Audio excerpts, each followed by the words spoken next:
UGC NET JRF Hindi previous year solved questions papers. Quick revision with Aarti Sharma. दोस्तों मेरा channel पसंद आए तो इसे लाइक करें, शेयर करें और सब्सक्राइब जरूर करें। दोस्तों हम आज आपके साथ डिस्कस करेंगे दिसंबर 2015 का पेपर 3 हिंदी। इस प्रश्न पत्र का दोस्तों हमारा पहला प्रश्न है, ध्यान से सुनिए। इनमें से कौन सा युग्म अघोष ध्वनि है? तो ऑप्शन 3 प और फ अघोष ध्वनि है। प्रश्न 2, निम्नलिखित में से रामदहीन मिश्र की कृति कौन सी है? तो ऑप्शन 2 प्रवेशिका हिंदी व्याकरण रामदहीन मिश्र की कृति है। प्रश्न 3 है दोस्तों, हिंदी रीति ग्रंथों की परंपरा चिंतामणि त्रिपाठी से चली, अतः रीति काल का आरंभ उन्हीं से मानना चाहिए। किस इतिहासकार का कथन है? तो दोस्तों ऑप्शन 1 रामचंद्र शुक्ल का कथन है। प्रश्न 4, हिंदी साहित्य के रीति काल का श्रृंगार काल नाम निम्नलिखित में से किस इतिहासकार ने रखा है? तो दोस्तों ऑप्शन 3 इसका सही उत्तर है विश्वनाथ प्रसाद मिश्र ने।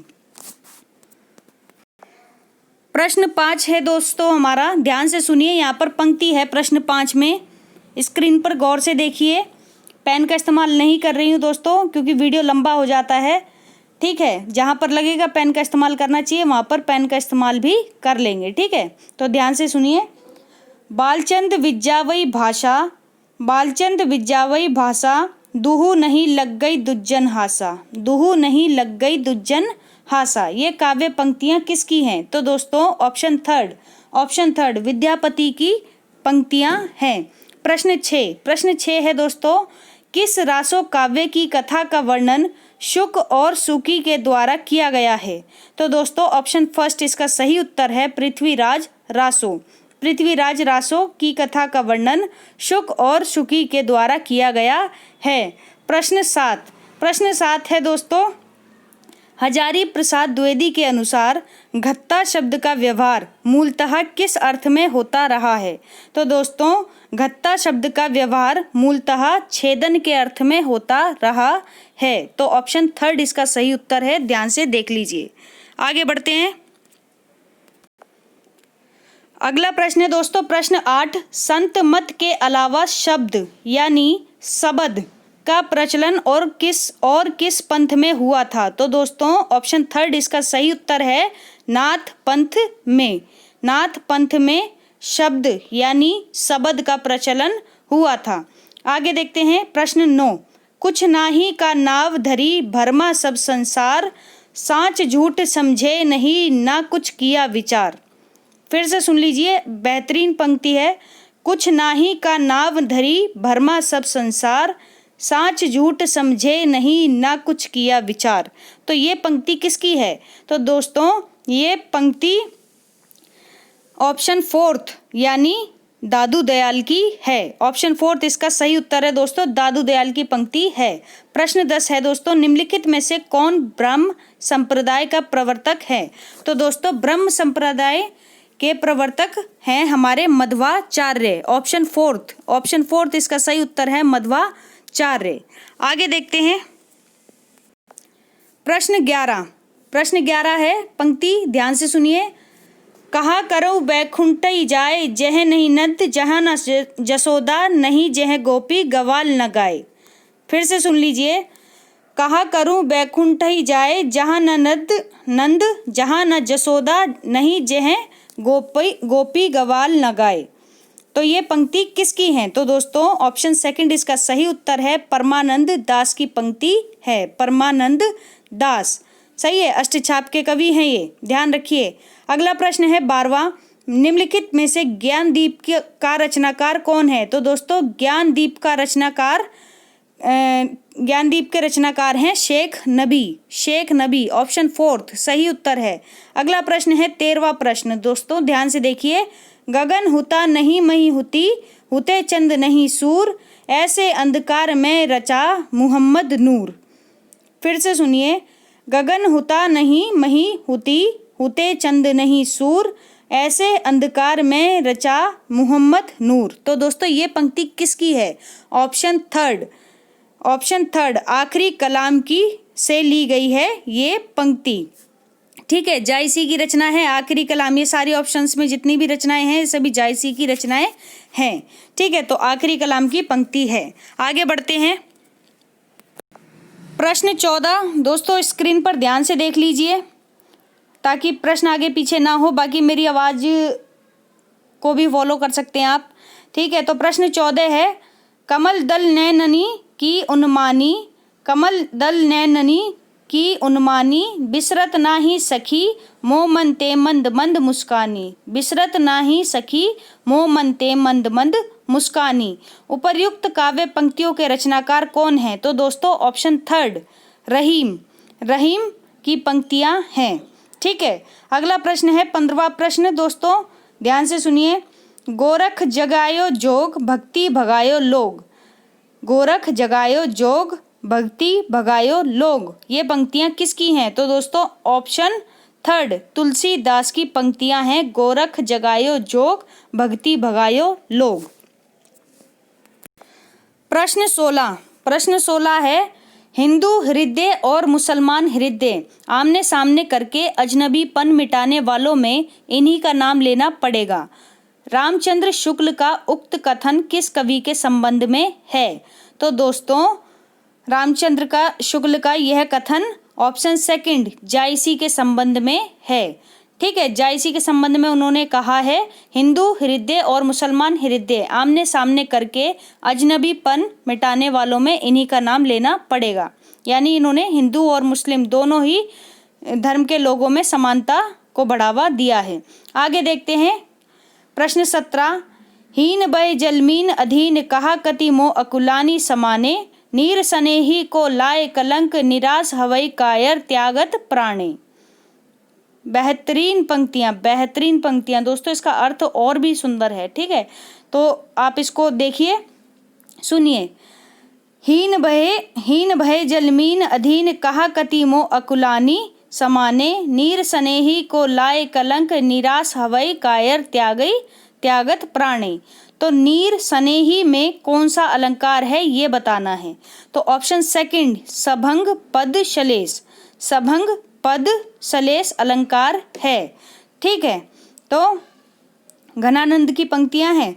आगे देखते हैं। प्रश्न 18, भिखारी दास ने काव्य निर्णय में किसका विवेचन किया है? तो दोस्तों ऑप्शन फर्स्ट इसका सही उत्तर है सर्वांग विवेचन किया है भिखारी दास ने काव्य निर्णय में। आगे देखते हैं।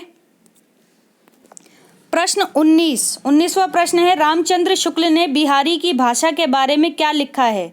तो दोस्तों ऑप्शन थर्ड इसका सही उत्तर है बिहारी की भाषा चलती होने पर भी साहित्यिक है। बिहारी की भाषा चलती होने पर भी साहित्यिक है। यह रामचंद्र शुक्ल ने बिहारी की भाषा के बारे में लिखा है। प्रश्न 20 पंक्ति है, ध्यान से सुनिए। जहाँ कलह तह सुख नहीं कलह सुखन को सूल, सबई कलह एक राज में राज कलह को मूल।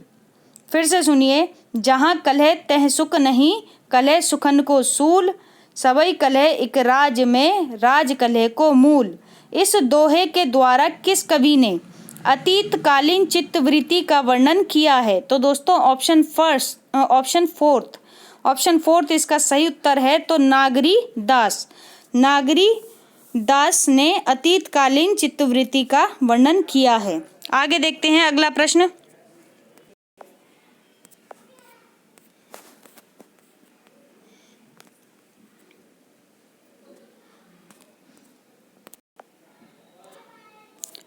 प्रश्न 22, क्या हिंदी नाम की कोई भाषा ही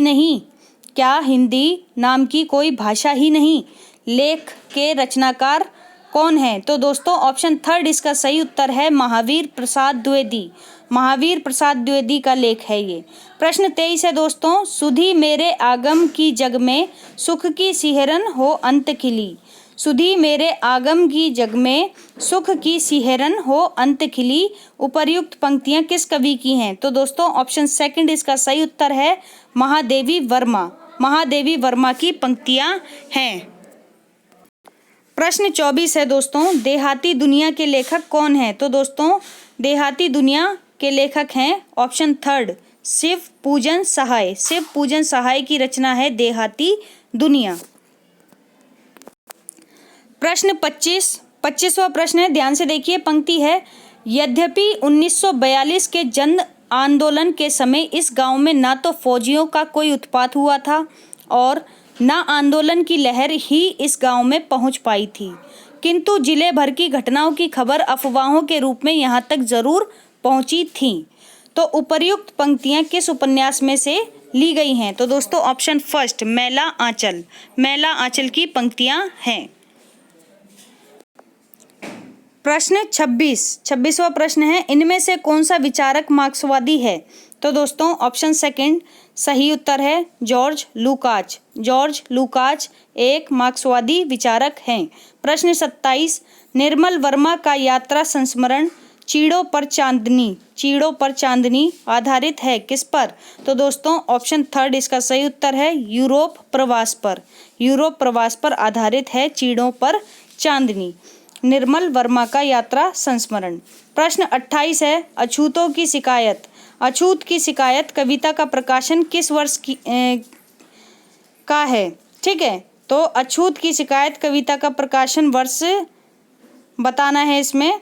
ऑप्शन थर्ड इसका सही उत्तर है 1914 ईस्वी। 1914 ईस्वी प्रकाशन वर्ष है अछूत की शिकायत कविता का। ठीक है। प्रश्न 29वां प्रश्न है, निम्नलिखित में से किस उपन्यास का संबंध अप्रवासी जीवन से है? तो ऑप्शन सेकंड इसका सही उत्तर है लाल पसीना, लाल पसीना। प्रश्न 30, स्त्रीत्व का मानचित्र, स्त्रीत्व का मानचित्र किसकी रचना है? तो ऑप्शन थर्ड इसका सही उत्तर है अनामिका, अनामिका। तो स्त्रीत्व का मानचित्र रचना है अनामिका की। ठीक है, आगे देखते हैं। प्रश्न 31वां प्रश्न है, भारतेंदु ने अपने किस नाटक को नाट्य रासक व लास्य रूपक कहा है? तो दोस्तों ऑप्शन फोर्थ भारत दूरदशा, भारत दूरदशा को भारतेंदु ने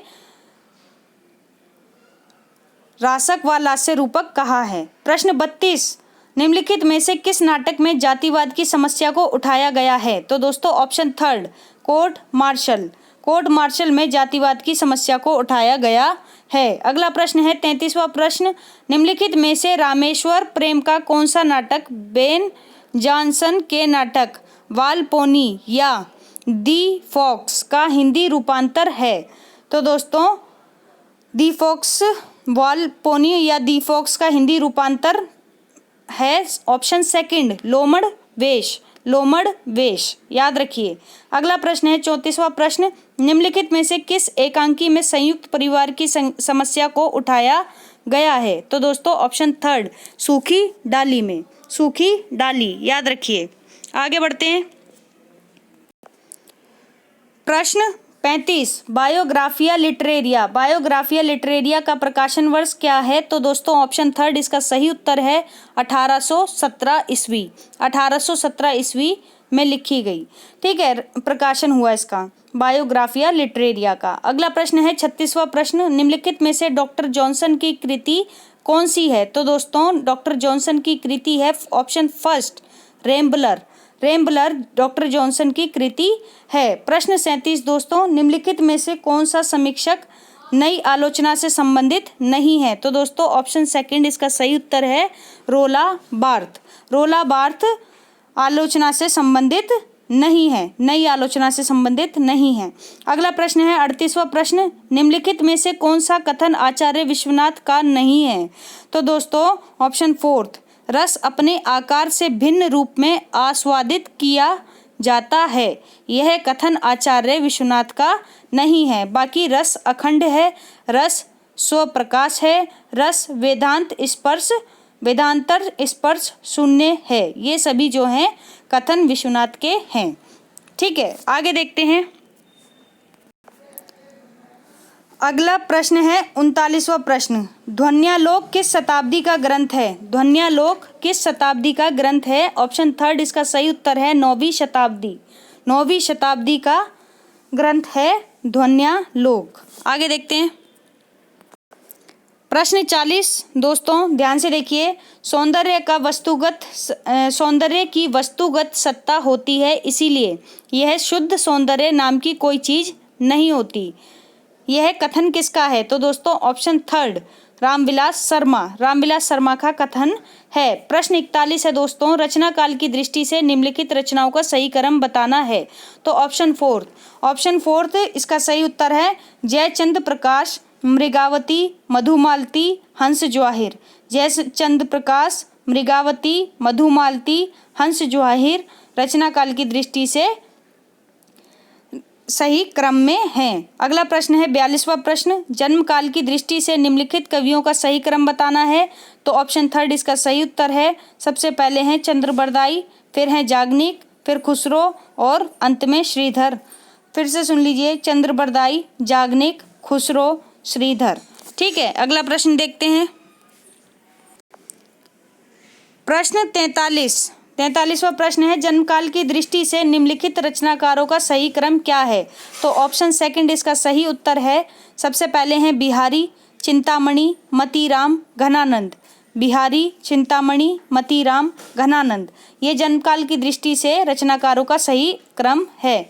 अगला प्रश्न है 44, रचना काल की दृष्टि से निम्नलिखित रचनाकारों का सही क्रम क्या है? तो ऑप्शन फर्स्ट इसका सही उत्तर है गोविंद स्वामी, आलम, गुमान मिश्र, बैताल। गोविंद स्वामी, आलम, गुमान मिश्र, बैताल यह रचना काल की दृष्टि से रचनाकारों का सही क्रम है। थोड़ा हटकर क्वेश्चन है, इसमें अलग अलग कवियों को उठाया गया है, तो रचनाकारों को उठाया गया है, तो आप इस पर ध्यान दीजिए प्रश्न पर। 44वां प्रश्न, ठीक है। अगला प्रश्न है हमारा 45वां प्रश्न, हिंदी साहित्य का इतिहास। हिंदी साहित्य का इतिहास में रामचंद्र शुक्ल ने कृष्ण भक्ति शाखा के कवियों को किस क्रम में प्रस्तुत किया है? तो दोस्तों ऑप्शन फोर्थ इसका सही उत्तर है परमानंद दास, चतुर्भुज दास, छीत स्वामी, गोविंद स्वामी। परमानंद दास, चतुर्भुज दास, छीत स्वामी, गोविंद स्वामी। तो दोस्तों हिंदी साहित्य के इतिहास में रामचंद्र शुक्ल ने कृष्ण भक्ति शाखा के कवियों का क्रम इस तरह से प्रस्तुत किया है। अगला प्रश्न देखते हैं। अगला प्रश्न है दोस्तों 46वां प्रश्न, रचना काल के अनुसार विष्णु प्रभाकर के उपन्यासों का सही क्रम बताना है। तो दोस्तों ऑप्शन थर्ड इसका सही उत्तर है। सबसे पहला ढलती रात, फिर है स्वप्नमयी, फिर कोई तो और अंत में अर्धनारीश्वर। ठीक है, तो ये सभी क्या हैं? विष्णु प्रभाकर के उपन्यासों का सही अनुक्रम है रचना काल की दृष्टि से। फिर से सुन लीजिए, ढलती रात, स्वप्नमयी, कोई तो, अर्धनारीश्वर। ठीक है, आगे देखते हैं। प्रश्न 47, कथाकारों का जन्म काल के आधार पर सही अनुक्रम बताना है। तो ऑप्शन फर्स्ट है हमारा विष्णु प्रभाकर, धर्मवीर भारती, मन्नू भंडारी, नरेंद्र कोहली। विष्णु प्रभाकर, धर्मवीर भारती, मन्नू भंडारी, नरेंद्र कोहली ये सभी जन्म काल के आधार पर सही अनुक्रम में कथाकार हैं। आगे देखते हैं 48वां प्रश्न है दोस्तों, रचना काल के अनुसार उपन्यासों का सही अनुक्रम क्या है? तो दोस्तों ऑप्शन सेकंड इसका सही उत्तर है नूतन ब्रह्मचारी, अधकिला फूल, सेवा सदन और बूंद और समुद्र। ठीक है, फिर से सुन लीजिए, नूतन ब्रह्मचारी, अधकिला फूल, सेवा सदन, बूंद और समुद्र ये सभी रचना काल के अनुसार उपन्यासों का सही अनुक्रम है। प्रश्न 49, रचना काल के अनुसार कहानी संग्रहों का सही अनुक्रम क्या है? तो दोस्तों ऑप्शन फोर्थ इसका सही उत्तर है। कुछ कहानी संग्रह हैं, देख लीजिए। ये तेरे प्रतिरूप, भूख के 3 दिन, सतह से उठता आदमी, एक धनी व्यक्ति का बयान। फिर से सुन लीजिए, ये तेरे प्रतिरूप, भूख के 3 दिन, सतह से उठता आदमी, एक धनी व्यक्ति का बयान।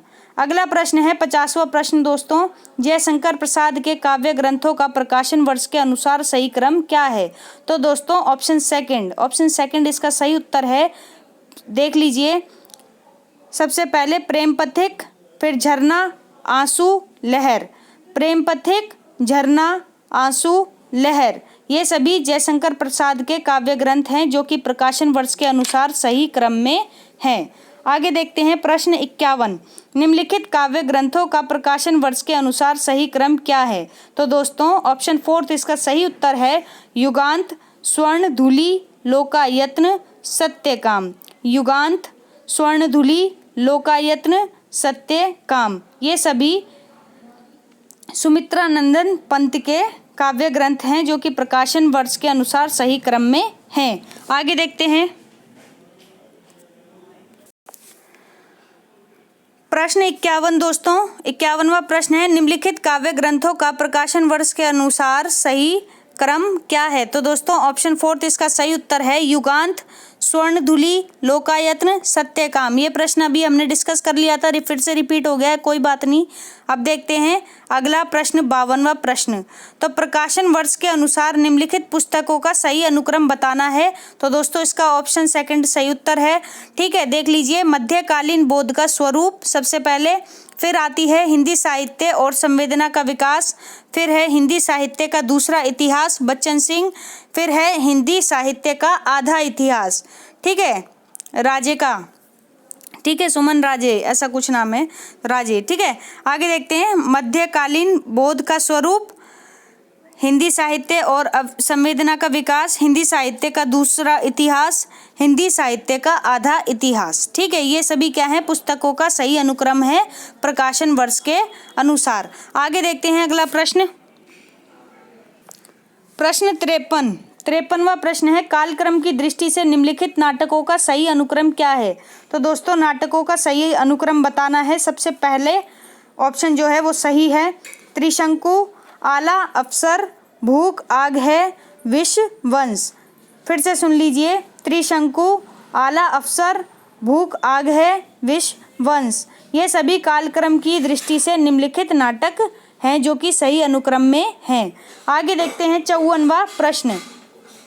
54वां प्रश्न है प्रकाशन वर्ष की दृष्टि से निम्नलिखित ग्रंथों का सही अनुक्रम है। तो प्रकाशन वर्ष की दृष्टि से निम्नलिखित ग्रंथों का सही अनुक्रम इस प्रकार है दोस्तों। ऑप्शन 1 इसका सही उत्तर है, ध्यान से सुनिए, एस्थेटिक, फिर है द सेक्रेड वुड, फिर है प्रैक्टिकल क्रिटिसिज्म, फिर है रिवॉल्यूशन। फिर से सुन लीजिए aesthetic, the sacred would, practical criticism और अंत में रिवॉल्यूशन। ठीक है, ये सभी प्रकाशन वर्ष की दृष्टि से निम्नलिखित ग्रंथ हैं जो कि सही अनुक्रम में हैं। आगे देखते हैं, ठीक है, प्रश्न 55 दोस्तों, प्रकाशन वर्ष की दृष्टि से निम्नलिखित आलोचना ग्रंथों का सही अनुक्रम बताना है। तो कुछ आलोचना ग्रंथ हैं, ऑप्शन 3 इसका सही उत्तर है, मार्क कर रखा है, आप स्क्रीन पर देखते जाइए साथ साथ। तो मैं पढ़ती हूँ, कालिदास की निरंकुशता, कालिदास की निरंकुशता, फिर है रस मीमांसा, फिर है शुद्ध कविता की खोज और अंत में है महावीर प्रसाद द्विवेदी और हिंदी नवजागरण। फिर से सुन लीजिए, कालिदास की निरंकुशता, रस मीमांसा, शुद्ध कविता की खोज, महावीर प्रसाद द्विवेदी और हिंदी नवजागरण। ये सभी प्रकाशन वर्ष की दृष्टि से आलोचना ग्रंथ हैं जो कि सही अनुक्रम में हैं। अगला प्रश्न देखते हैं दोस्तों, 56वां प्रश्न। इससे पहले हम निर्देश पढ़ लेते हैं। तो प्रश्न संख्या 56 से 65 तक के प्रश्नों के 2 कथन दिए गए हैं। इनमें से एक स्थापना है और दूसरा तर्क है। कोड में दिए गए विकल्पों में से सही विकल्प को चुनना है। तो चलिए शुरू करते हैं। प्रश्न 56 स्थापना पढ़ते हैं। स्थापना है काव्येषु नाटकम रम्यम, काव्येषु नाटकम रम्यम। तर्क है दोस्तों क्योंकि उसमें काव्य के साथ साथ सभी ललित कलाओं का समन्वय होता है, क्योंकि उसमें काव्य के साथ साथ सभी ललित कलाओं का समन्वय होता है। तो दोस्तों ऑप्शन 3 इसका सही उत्तर है, जिसमें हमारी स्थापना भी सही है और हमारा तर्क भी सही है। तो इस तरह से ए और आर दोनों ही सही हैं। आगे देखते हैं अगला प्रश्न, प्रश्न 57वां प्रश्न है। ध्यान से देखिए, यहाँ पर दोस्तों स्थापना है और तर्क है। ठीक है, तो स्थापना पढ़ते हैं। सबसे पहले काव्यानुभूति का मूल आधार लोकानुभूति ही है। ठीक है, काव्यानुभूति का मूल आधार लोकानुभूति ही है। और अगली लाइन है दोस्तों, क्योंकि केवल लोक जीवन का यथार्थ ही उसके ज्ञान और भाव क्षेत्रों का विस्तार करता है, कल्पना नहीं। ठीक है, फिर से देख लेते हैं इसको। फिर से सुनिए, स्थापना है काव्यानुभूति का मूल आधार लोकानुभूति ही है। ठीक है।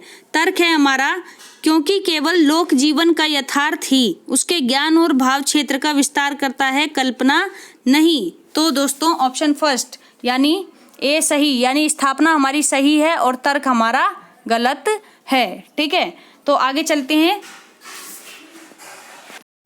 प्रश्न 58 है दोस्तों, स्थापना दी गई है। सुनिए स्थापना, केवल सुंदरता ही कविता का लक्ष्य और उसका एकमात्र नियम है। केवल सुंदरता ही कविता का लक्ष्य और उसका एकमात्र नियम है और सौंदर्य ही अनंत काल तक कविता में गूंजता है। तर्क है दोस्तों हमारा, क्योंकि सत्य और शिव कविता कामिनी के सौंदर्य वर्धन के लिए ना तो उतने उपयोगी हैं और ना कालजयी। तो ऑप्शन फोर्थ इसका सही उत्तर है, जिसमें ए और आर दोनों ही गलत हैं, यानी हमारी स्थापना भी गलत और हमारा तर्क भी गलत। ठीक है, अगला प्रश्न है 59। स्थापना है दोस्तों, पढ़ते हैं। आधुनिक मनुष्य को इतिहास और समय के नियमों कानूनों का जितना ज्ञान है उतना पहले किसी युग में प्राप्त नहीं था। तर्क है दोस्तों हमारा, क्योंकि मध्यकालीन संस्कृति में धर्म का जो केंद्रीय स्थान था उसने धीरे धीरे पीछे हटते हुए अपनी जगह इतिहास को समर्पित कर दी। उसने धीरे धीरे पीछे हटते हुए अपनी जगह इतिहास को समर्पित कर दी। ठीक है, तो इसका ऑप्शन फोर्थ यानी ए सही और आर भी सही, यानी स्थापना भी सही है और तर्क भी सही है। ठीक है, अगला प्रश्न देखते हैं। प्रश्न 60वां प्रश्न है दोस्तों, स्थापना है साहित्य सर्जना का एक आधार सामूहिक अचेतन को माना गया है। तो साहित्य सर्जना का आधार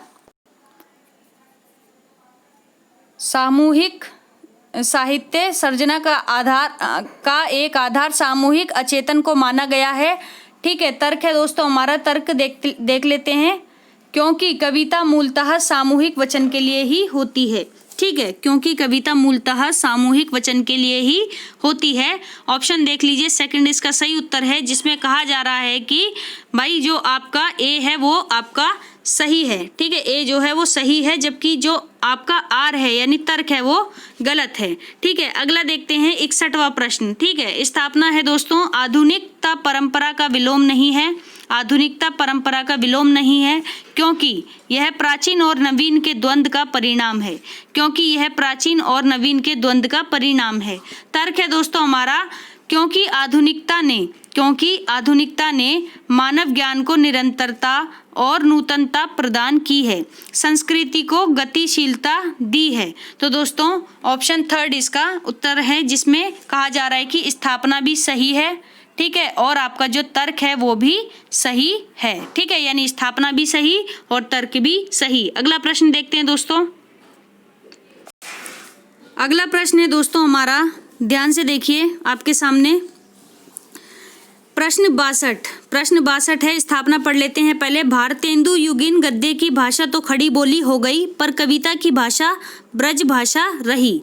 ठीक है, ब्रज भाषा ही रही। तर्क है दोस्तों हमारा, क्योंकि भारतेंदु युगीन अधिकांश कवि ब्रज क्षेत्र के थे।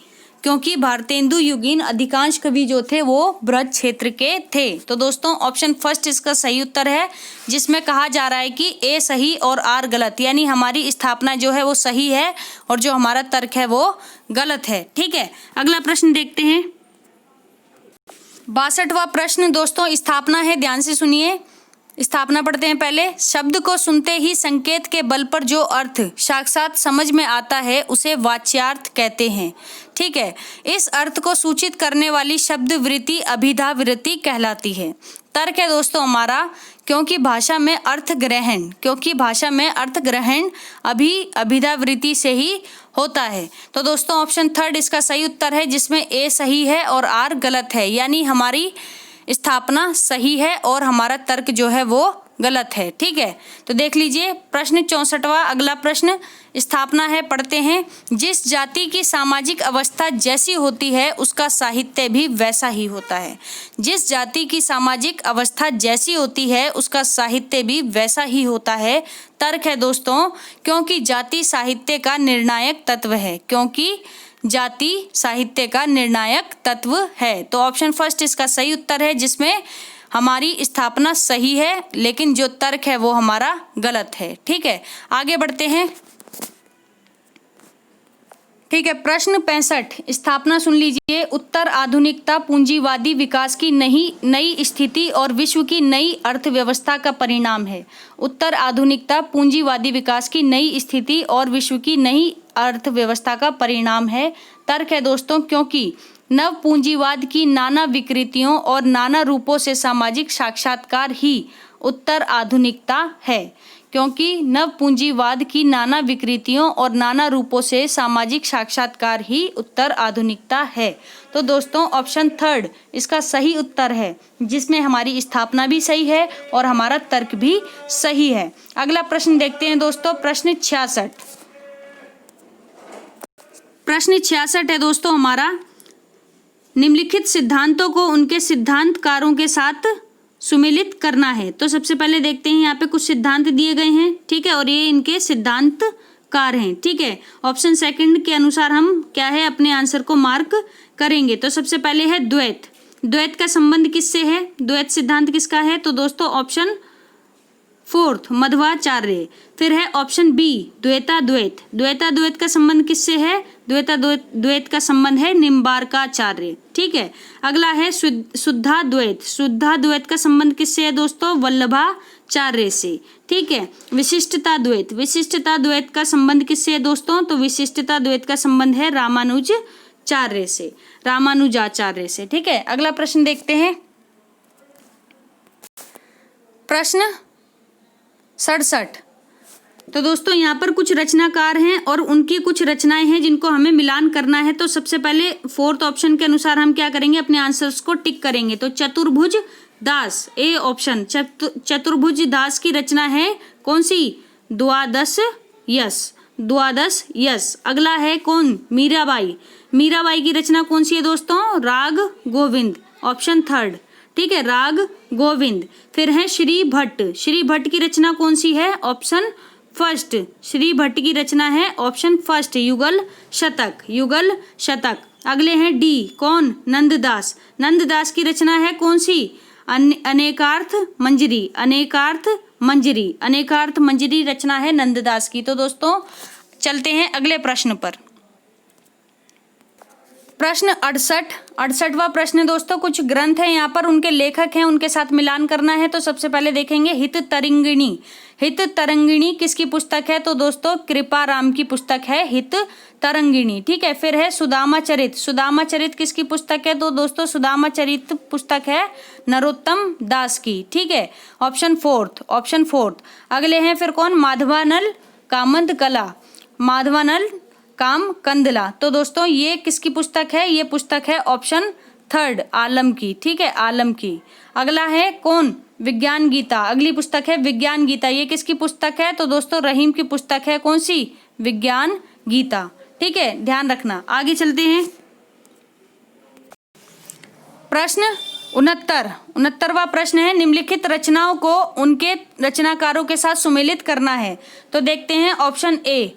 Option A Ardhakathanak. अर्धकथानक किसकी रचना है दोस्तों? तो अर्धकथानक रचना है बनारसी दास की। ठीक है, अगले हैं काव्य कल्पद्रुम। काव्य कल्पद्रुम किसकी रचना है? तो सेनापति की रचना है काव्य कल्पद्रुम।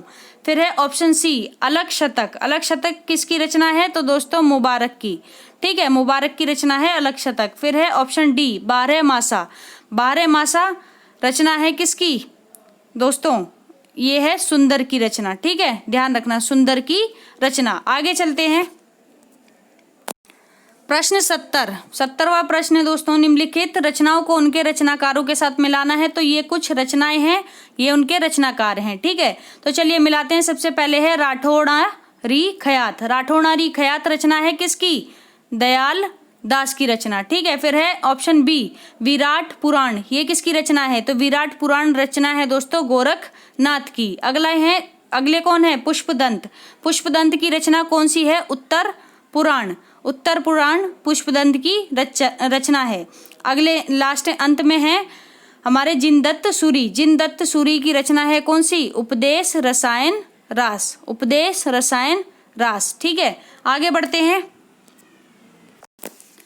प्रश्न 71वां प्रश्न है दोस्तों, निम्नलिखित पंक्तियों को उनके कवियों के साथ मिलाना है। ठीक है, तो यहाँ पे कुछ पंक्तियां हैं। सबसे पहले देखते हैं पंक्ति ए, वैश्यों सुनो व्यापार सारा मिट चुका है देश का, सब धन विदेशी हर रहे हैं, पार है क्या कलेश का। तो ये पंक्ति किसकी है? फिर से सुन लो, वैश्यों सुनो व्यापार सारा मिट चुका है देश का, सब धन विदेशी हर रहे हैं, पार है क्या कलेश का। तो दोस्तों ये पंक्ति किसकी है? ये पंक्ति है मैथिली शरण गुप्त की। ठीक है, मैथिली शरण गुप्त की पंक्ति। अगली पंक्ति है, तुम भूल गए पुरुषत्व मोह में, कुछ सत्ता है नारी की, समरसता है संबंध बनी अधिकार और अधिकारी की। फिर से सुन लो, तुम भूल गए पुरुषत्व मोह में, कुछ सत्ता है नारी की, समरसता है संबंध बनी अधिकार और अधिकारी की। ठीक है, तो दोस्तों ये पंक्ति किसकी है? जयशंकर प्रसाद की पंक्ति है। ठीक है, आगे देखते हैं ऑप्शन सी, प्रथम रश्मि का आना रेंगिणी, तूने कैसे पहचाना, कहाँ कहाँ है बाल विहंगिणी, पाया तूने यह गाना। प्रथम रश्मि का आना रेंगिणी, तूने कैसे पहचाना, कहाँ कहाँ है बाल विहंगिनी, पाया तूने यह गाना। तो ये पंक्ति किसकी है? तो दोस्तों ये पंक्ति है सुमित्रा नंदन पंत की। सुमित्रा नंदन पंत की पंक्ति है। ठीक है, आगे देखते हैं ऑप्शन डी, क्या अमरों का लोक मिलेगा तेरी करुणा का उपहार, रहने दो हे देव अरे यह मेरा मिटने का अधिकार। क्या अमरों का लोक मिलेगा तेरी करुणा का उपहार, रहने दो हे देव अरे यह मेरा मिटने का अधिकार। तो दोस्तों यह पंक्ति किसकी है? तो ये पंक्ति है महादेवी वर्मा की। ठीक है, महादेवी वर्मा की पंक्ति है, याद रखिए अच्छे से। देख लीजिए स्क्रीन पर। आगे चलते हैं, एक बार उत्तर भी देख लीजिए आप। ये देखिए स्क्रीन पर आपके उत्तर है। आगे बढ़ते हैं अगले प्रश्न पर।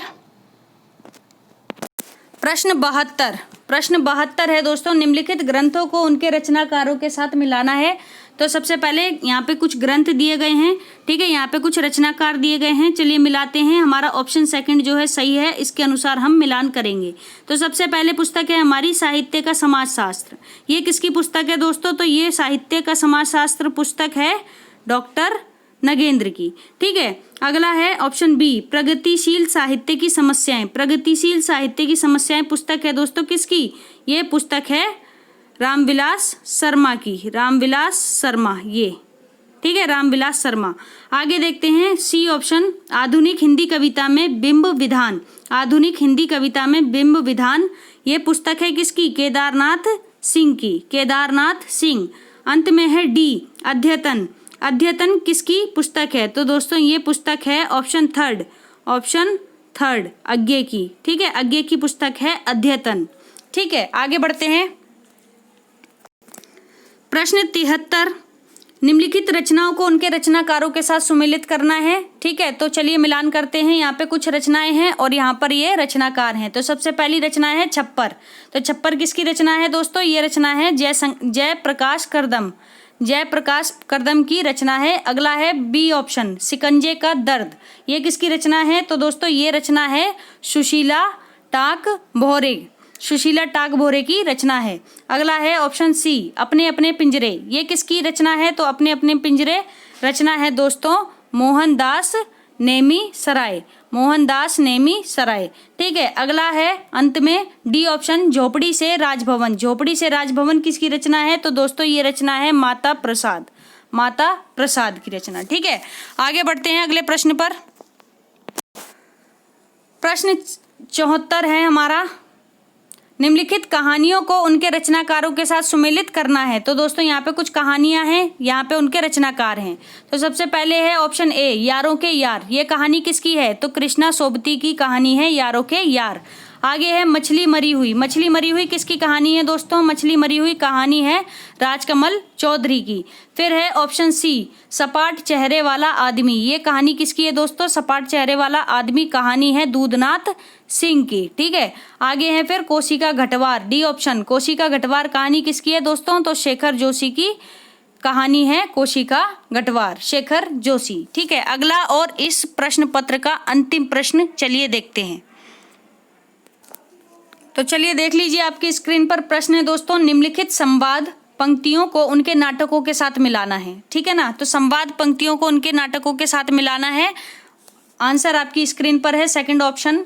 चलिए देखते हैं, इसके अनुसार हम मिलान करेंगे, ठीक है। प्रश्न 75, ठीक है। तो ध्यान से देखिए, संवाद पंक्तियों को उनके नाटकों के साथ मिलाना है। तो यहाँ पे कुछ संवाद दिए गए हैं और ये उनके नाटक हैं। चलिए मिलान करते हैं। ऑप्शन ए, मैंने भावना में भावना का वर्ण किया। मैंने भावना में भावना का वर्ण किया, ये पंक्ति किसकी है? तो दोस्तों ये पंक्ति है आषाढ़ का एक दिन नाटक की, ठीक है। आगे देखते हैं। ऑप्शन बी, अधिकार सुख। अधिकार सुख कितना मादक और सारहीन है, बेहद प्रसिद्ध पंक्ति और बेहतरीन पंक्ति है, ठीक है। तो अधिकार सुख कितना मादक और सारहीन है, ये पंक्ति है किसकी? स्कंदगुप्त नाटक की, स्कंदगुप्त नाटक की, ठीक है। आगे देखते हैं। ऑप्शन सी, समझदारी आने पर यौवन चला जाता है। समझदारी आने पर यौवन चला जाता है, जब तक माला गूंथी जाती है फूल कुम्हला जाता है, ठीक है। फूल कुम्हला जाते हैं। तो फिर ये पंक्ति किसकी है? तो ऑप्शन सी, यानी कि ये पंक्ति है दोस्तों चंद्रगुप्त नाटक की, चंद्रगुप्त नाटक की, ठीक है, चंद्रगुप्त नाटक। आगे देखते हैं। ऑप्शन डी, नारी का आकर्षण पुरुष को पुरुष बनाता है और उसका अपकर्षण उसे गौतम बुद्ध। नारी का आकर्षण पुरुष को पुरुष बनाता है और उसका अपकर्षण उसे गौतम बुद्ध, ये पंक्ति किसकी है? तो दोस्तों ये पंक्ति है लहरों के राजहंस, लहरों के राजहंस नाटक की पंक्ति है, ठीक है। याद रखिए, लहरों के राजहंस। तो इस तरह से हमारे इस प्रश्न पत्र के 75 प्रश्न यहीं समाप्त होते हैं। तो दोस्तों अगर आपको मेरा वीडियो पसंद आया हो तो इसे शेयर करें और लाइक करें और मेरे चैनल को सब्सक्राइब ज़रूर करें। धन्यवाद दोस्तों।